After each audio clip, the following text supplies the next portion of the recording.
오늘은 예수님이 말씀하시니라는 제목으로 함께 예배드립니다. 또 오늘은 세대통합 예배로 함께 예배드리기 때문에 우리 교회 학교 친구들도 우리 어른들과 함께 우리가 그동안 얼마나 예배를 잘 드리는지 여러분 잘 보여드리시고, 또 우리 어른들도 우리 아이들에게 본이 되는 예배의 모습 보여주시기를 부탁을 드립니다. 여러분, 우리가 교회에서 예배드릴 때에 펼쳐놓는 책이 있습니다. 무슨 책이죠? 네, 성경책입니다. 그래서 목사님들이 말씀을 전하실 때에 성경책의 말씀으로 말씀을 전합니다. 최근에 유행했던 베스트셀러라든지 아니면은 어떤 유명인의 이야기를 다룬 잡지라든지 소식지라든지 월간지라든지 그런 내용으로, 그런 책으로 말씀을 전하시는 것이 아니라 항상 성경에 기록된 말씀으로 말씀을 전합니다. 그럼 여러분, 왜 우리 목회자들이 말씀을 전할 때에 성경에 있는 말씀으로만 말씀을 전하는 걸까요? 너무나 당연하다고 생각되는 일들에 대해서 한 번쯤 생각해 보신 적이 있습니까? 최근에 유행하는 어떤 소설이라든지 에세이라든지 그런 베스트셀러의 책을 가지고, 또는 성공에 관련된 그러한 지침서, 그런 안내책을 가지고 말씀을 전할 수도 있잖아요. 그런데 그게 아니라 왜 성경책으로만 말씀을 전하는 것인가? 그것은 성경책이 우리의 인생의 유일한 해답을 주는 책이기 때문에 그렇습니다. 또 살아있는 책이기 때문에, 살아있는 하나님의 말씀이 담긴 책이기 때문에 그렇다라는 것이에요. 여러분, 우리 친구들 공부 열심히 하느라 문제집도 많이 풀 텐데, 어떠한 문제집이든지 그 책 뒤에는 그 문제에 대한 답지가 있습니다. 그래서 답안지가 없는 문제집은 없어요. 답안지가 없으면 그 문제에 대한 답을 알 수가 없으니까 내가 맞았는지 틀리는지를 알 수가 없잖아요. 그래서 그 답을 알려주는 답지가 항상 그 책 뒤에 있습니다. 우리 인생도 마찬가지입니다. 우리가 살면서 여러 가지 문제를 겪고 또 어려움을 당하는데, 그때마다 이 문제를 해결할 방법이 없나?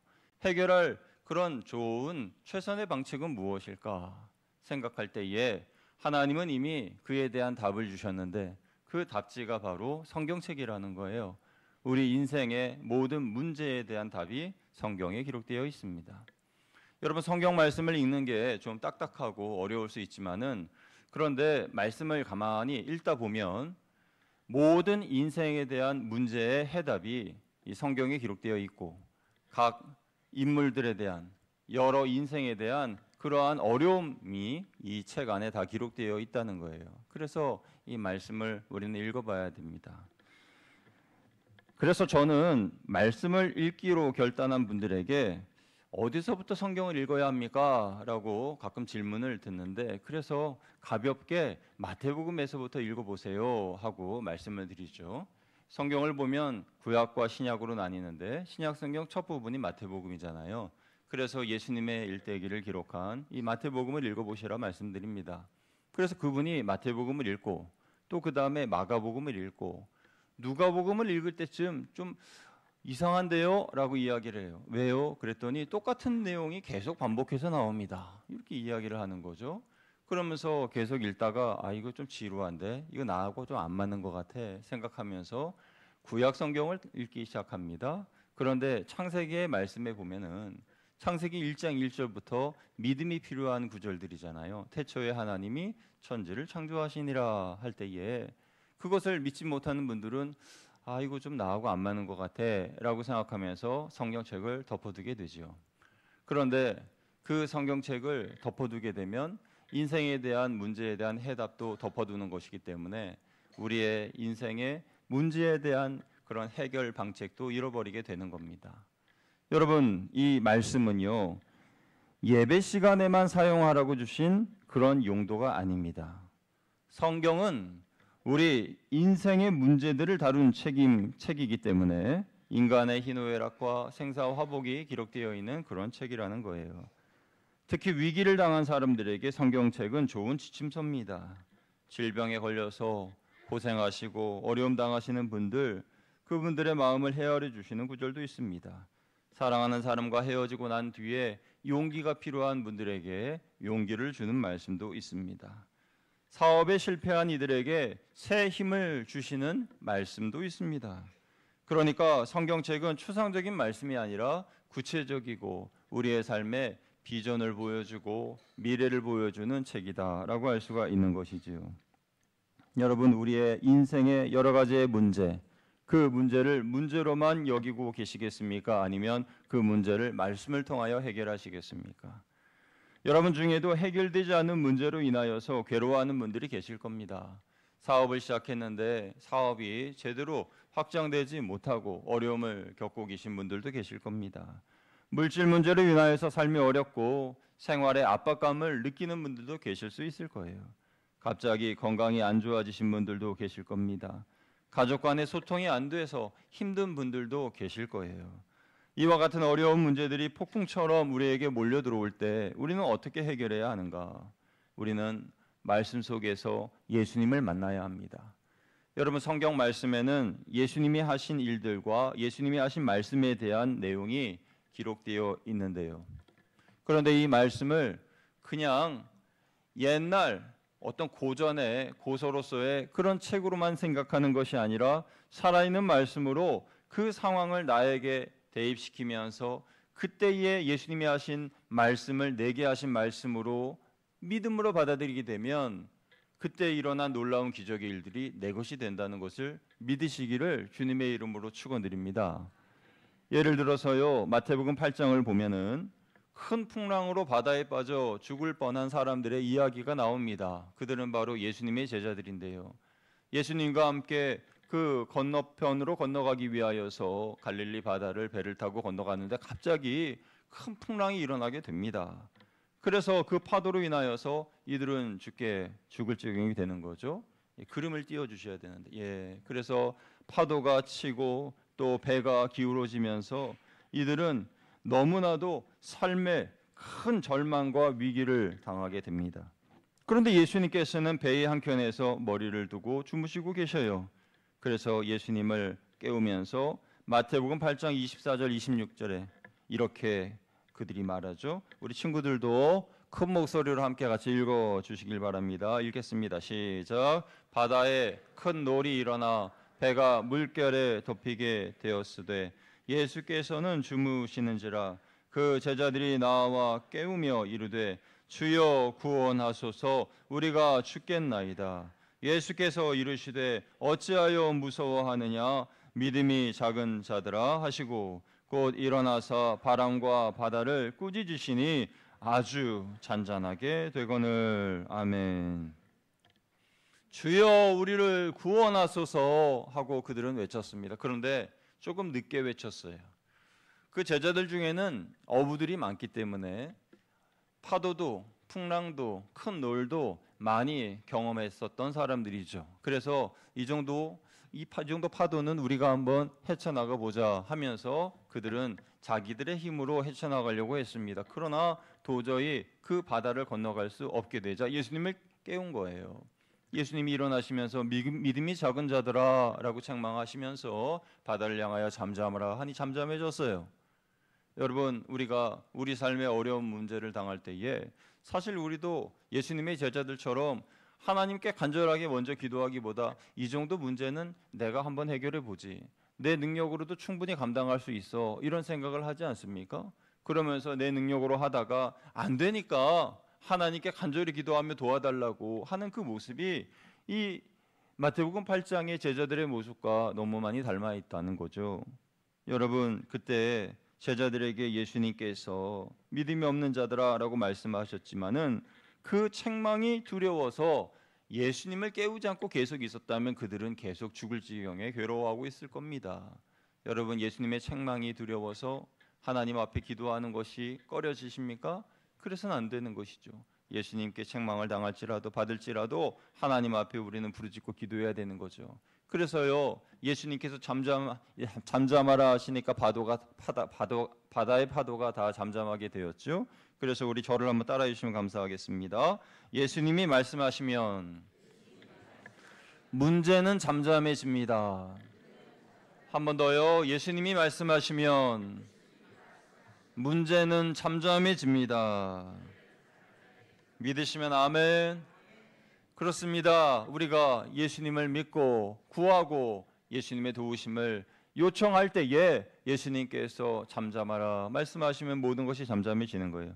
성경 곳곳에서는 인생의 문제를 해결해 주시는 예수님을 쉽게 만날 수 있습니다. 그런데 그때마다 예수님은 말씀으로 회복과 치유와 변화를 선포해 주셨습니다. 그리고 그 말씀을 믿는 사람들에게는 모두 변화가 일어났지요. 그러니까 예수님의 말씀을 우리가 믿으면 우리 삶의 문제가 해결된다는 거예요. 오늘 우리가 읽은 본문에도 회당장 야이로의 딸이 많이 아픈 모습을 보게 됩니다. 예수님께서 회당장 야이로의 딸이 아프다는 그 소식을 듣고 그 회당장의 요청에 의하여서 그의 집으로 가던 중에 혈루병 여인을 만납니다. 예수님이 그냥 지나치시면 좋을 텐데 예수님은 그 여인과 또 이런저런 이야기를 나누십니다. 빨리 예수님 모시고 가야 되는데 그런데 예수님이 멈춰서셔서 그 여인과 이야기를 하고 계시는 거예요. 이 회당장이 가만히 이야기를 들어보니까 이 여인도 참 딱하다는 생각이 들었습니다. 참 이 여인도 불쌍하구나. 그러나 지금 사경을 헤매고 있는 내 딸을 생각할 때에 예수님 이렇게 지체하시면 안 됩니다. 예수님 빨리 저와 함께 제 딸이 있는 곳으로 가주셔야지요 하면서 마음이 괴롭고 안절부절합니다. 그러던 차에 회당장의 하인들이 와서 당신의 딸이 죽었습니다 하는 소식을 듣게 되었습니다. 절망도 이런 절망이 없습니다.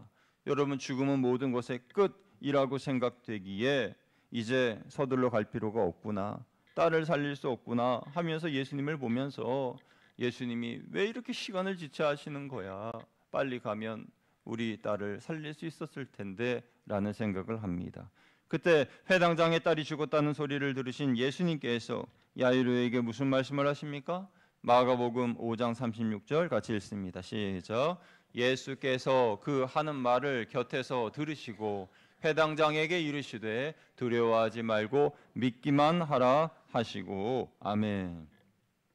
예수님께서 두려워하지 말라, 믿기만 하라 라고 말씀하셨는데요. 뭘 믿으라는 겁니까? 뭘 두려워하지 말라는 거예요? 죽음은 모든 것의 끝 아닙니까? 모든 것이 끝났는데 뭘 두려워하지 말라는 건가요? 그렇게 결국 예수님께서 회당장의 집에 오셨지만은 그의 딸은 죽어서 누워 있습니다. 예수님은 누워있는 소녀를 향해 이렇게 말씀하십니다. 마가복음 5장 41, 42절 같이 읽습니다. 시작. 그 아이의 손을 잡고 이르시되 달리다굼 하시니 번역하면 곧 내가 네게 말하노니 소녀야 일어나라 하심이라. 소녀가 곧 일어나서 걸으니 나이가 12살이라. 사람들이 곧 크게 놀라거늘. 아멘. 달리다굼 내가 내게 말하노니 일어나라 라고 예수님 말씀하시자 일어나게 된 거예요. 이 말씀 후에 야이로의 딸이 깨어난 겁니다. 사랑하는 여러분, 예수님의 말씀이 선포되는 곳에는 언제나 기적이 일어납니다. 그리고 그 말씀을 내게 주신 말씀으로 믿을 때 내 삶에는 변화가 일어나게 되지요. 사업의 위기로부터 일어나길 원하십니까? 예수님의 말씀을 내게 선포하십시오. 그리고 그 말씀을 믿으십시오. 건강상의 문제가 있습니까? 예수님의 말씀을 병자와 우리 가족에게 선포하십시오. 나을 것이라고 선포하라는 뜻이죠. 그리고 믿으십시오. 가족들과 화해가 안 되고 자꾸 미운 마음이 쌓입니까? 예수님의 말씀을 나와 가족들에게 선포하십시오. 그리고 우리 가족이 새롭게 될 것을 믿으십시오. 예수님의 말씀이 선포되는 곳에는 회복이 있습니다. 일순간의 상황이 역전되는 것입니다. 아무리 어려운 문제가 생겼다 할지라도 예수님의 말씀을 내게 주신 말씀으로 받으면 그 어떤 시험과 어떠한 실험 문제도 다 풀 수 있게 될 줄로 믿습니다.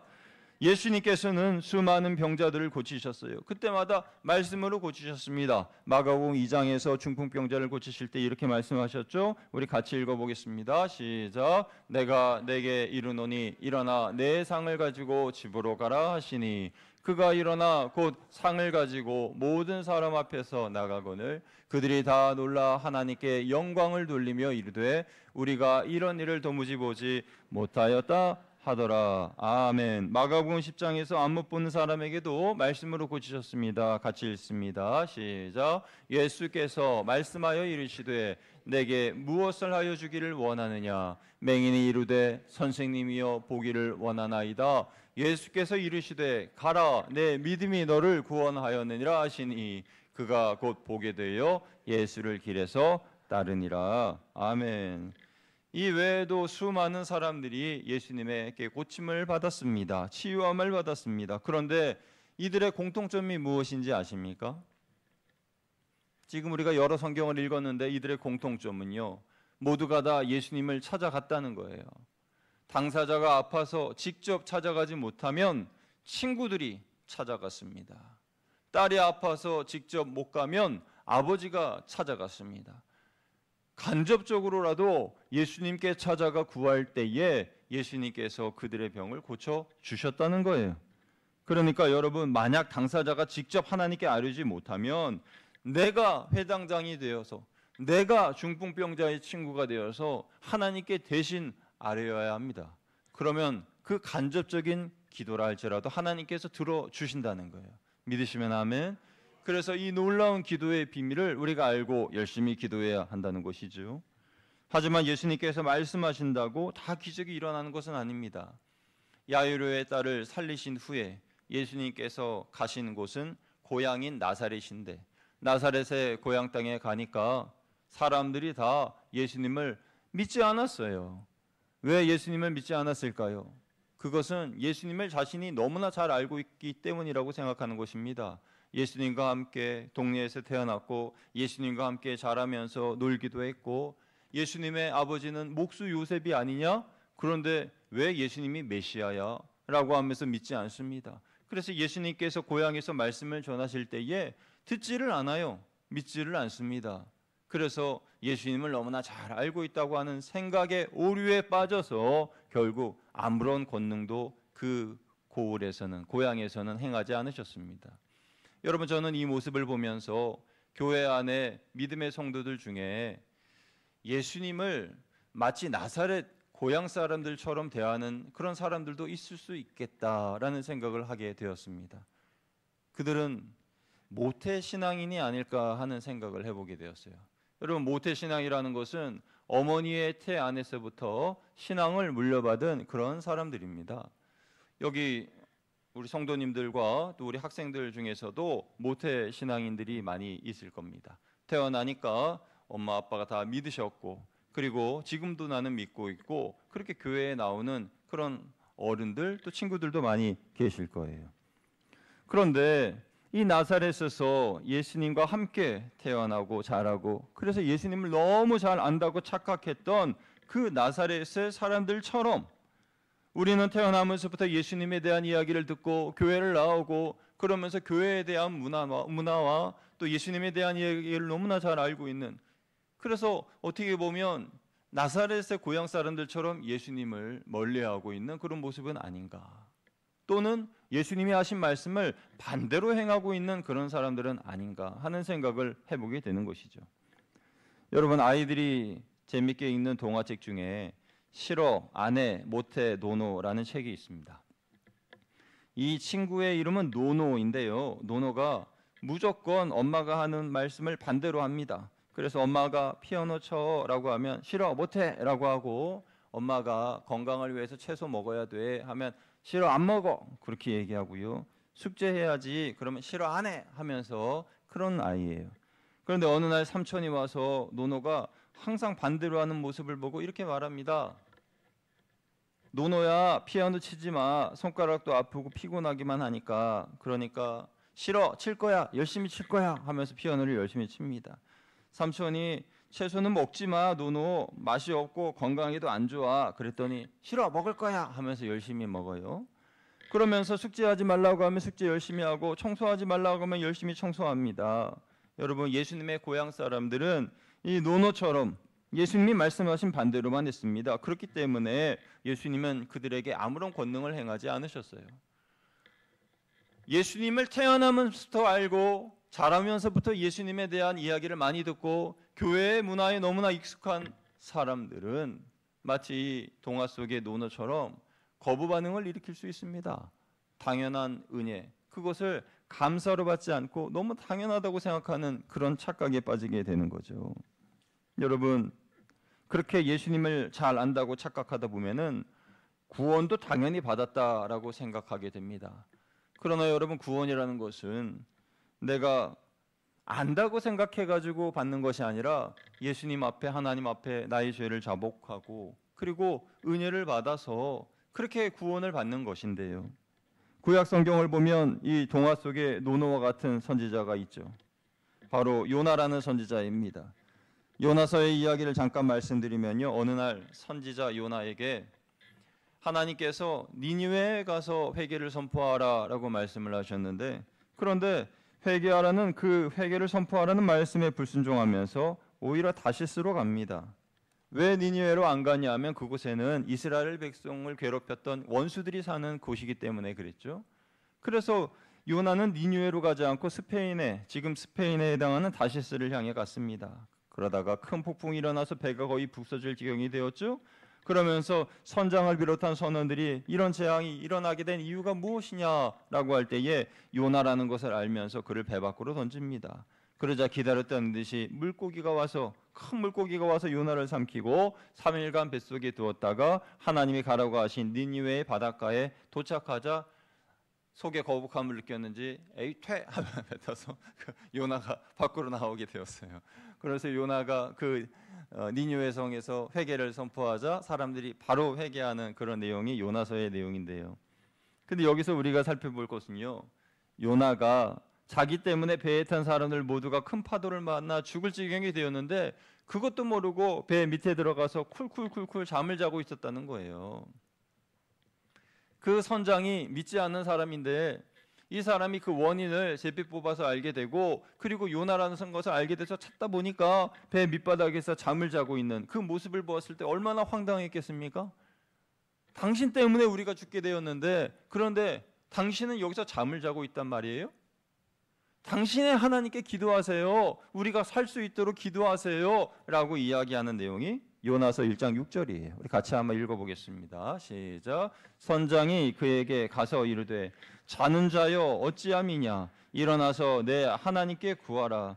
혹시 하나님이 우리를 생각하사 망하지 아니하게 하시리라 하니라. 아멘. 완전히 바뀌었죠.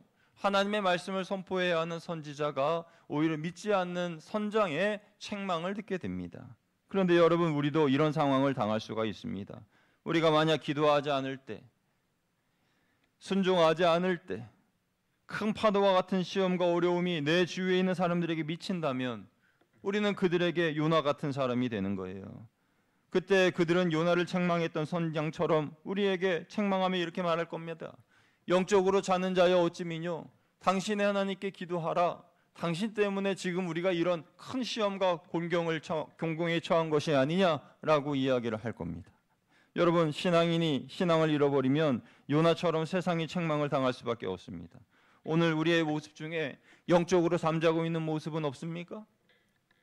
기도해야 할 때에 기도하지 않고 순종해야 할 때 순종하지 않는 우리들의 모습이 있지는 않냐는 것입니다. 우리는 깨어 일어나야 한다는 것이에요. 그래야 누군가 영적으로 잠자고 있는 사람을 깨워줄 수 있다는 것입니다. 어떤 청년이 대학생인데 병원에서 환자들을 돌보는 봉사를 하고 있었습니다. 그런데 어느 병실을 지나가는데 중학교 2학년밖에 안 되는데 온 몸에 붕대를 칭칭 감싸고 있는 거예요. 간호사님한테 물어보니까 이 아이가 집에 화재가 나서 그만 화상을 입어서 이렇게 병원에 입원하게 되었다는 이야기를 들었습니다. 생각해보니 동생 같기도 하고 그 의식 없는 그 아이에게 내가 뭘 해줄 수 있을까 하는 생각이 들어서 그냥 책을 읽어주기로 했습니다. 이 아이가 듣든지 못 듣든지 상관없이 그 아이의 옆에서 매일매일 책을 읽어줬어요. 교과서도 읽어주고 영어 문법책도 읽어주고 소설도 읽어주고 하면서 그렇게 읽어주었습니다. 그런데 이 아이가 점점 건강해지는 거예요.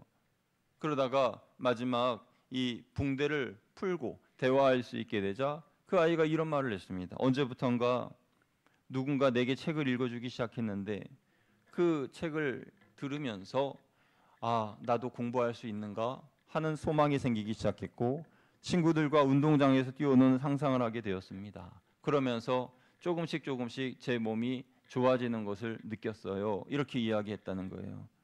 여러분, 우리는 누군가에게 말해 주어야 됩니다. 그 아이에게 그 청년이 다가가 책을 읽어준 것처럼 소망을 잃은 사람들에게 다가가 하나님이 당신을 사랑하십니다 라는 것을 알려주어야 돼요.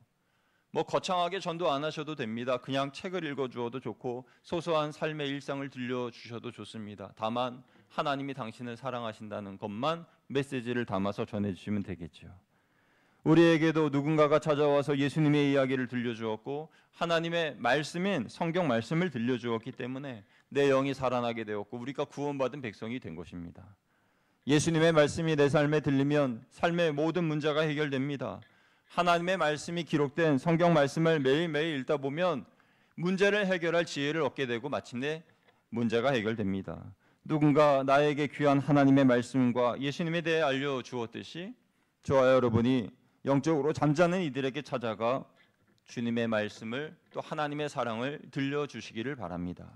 오늘도 예수님의 말씀을 믿고 그 말씀으로 세워지는 저와 여러분 되시길 바라고요. 이번 추석 명절이 그렇게 주님의 사랑을 전하고 나눌 수 있는 귀한 시간들이 다 되시기를 주님의 이름으로 축복합니다. 함께 기도하겠습니다.